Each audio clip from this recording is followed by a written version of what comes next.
শুরু করতেছি পরম দয়ালু আল্লাহর নামে, যিনি আমাদেরকে পাঠিয়েছেন এই সুন্দর ত্রিভুবনে। এই সুন্দর ত্রিভুবনে বেঁচে থাকার জন্য যুগের পর যুগ মানুষ তাদের খাদ্যের প্রয়োজনে বিভিন্ন ফসলাদি উৎপাদন করে আসছে। ঠিক তেমনি ভাবে আমাদের এই বাংলাদেশের বিভিন্ন গ্রাম অঞ্চলে চাষ হতো গম। এই গম থেকে হয় আটা, সেই আটা দিয়ে রুটি তৈরি করে এবং বিভিন্ন ধরনের উপকরণ তৈরি একটা একটা সময় এই গ্রামীণ সমাজের, অর্থাৎ এই বাংলাদেশের যে মানুষ তাদের খাদ্যের চাহিদা পূরণ করত। কিন্তু কালের আবর্তে সময়ের প্রয়োজনে এই গম চাষটা বিলুপ্তির পথে। তাই আজকে এই অঞ্চলে সুকুন্দি ইউনিয়নের বাচ্চুর বাজার নিকট এই গ্রামের নামটা নাকি, হ্যাঁ, এই গ্রামে চাষ করা হয়েছে গম চাষ। গম চাষ দেখতে খুবই সুন্দর, যেহেতু একটা সময় আমাদের এই গ্রামীণ সমাজে গম চাষ ছিল মানে খাদ্যের বিকল্প, ধানের বিকল্প হিসাবে। কিন্তু যেহেতু বর্তমানে ধান অন্যতম একটি গুরুত্বপূর্ণ অংশ খাদ্যের চাহিদা পূরণ করে, আর আটার প্রতি মানুষের চাহিদা মানে গুরুত্ব কম ছিল। কিন্তু বর্তমান প্রেক্ষাপটে 18 কেজি প্রায় 50 থেকে 70 টাকা কেজি।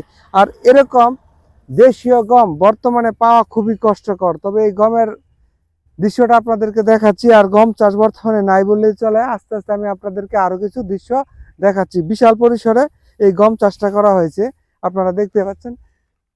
যে গমটা গ্রামীণ যে আমাদের বাংলাদেশের যে গমগুলি সেগুলি হয় লাল হয়ে থাকে, এবং এখানে প্রচুর পরিমাণ ফাইবার থাকে। ফাইবারগুলি আপনার কনস্টিপেশন এবং বাথরুমকে স্মুথ করতে সহযোগিতা করে।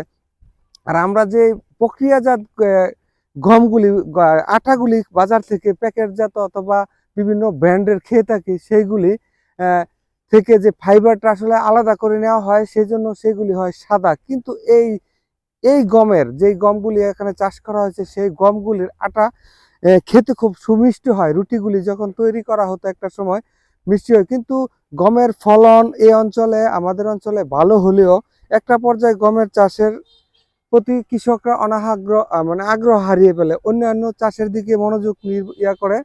কিন্তু এখানে দেখেন প্রায় 1 বিঘার মতো জমিতে গম চাষ করা হয়েছে, কিন্তু গমের যে বাম্পার ফলন, সেই ফলনটা কিন্তু আসলে হয়নি। গমের যদি ভালো ফলন হয় তাহলে কৃষকের মনেও ভালো হয়।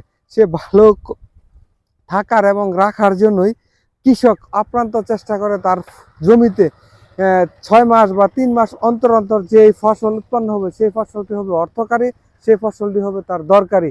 এবং অর্থকারী এবং দরকারি এই মিলিয়েই তার সংসার চলবে। আর এই গম চাষের দৃশ্যটা খুবই মনোমুগ্ধকর।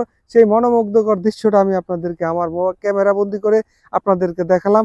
আর এর অবস্থান হচ্ছে সুকুন্দি ইউনিয়নের বাচ্চুর বাজার নিকট।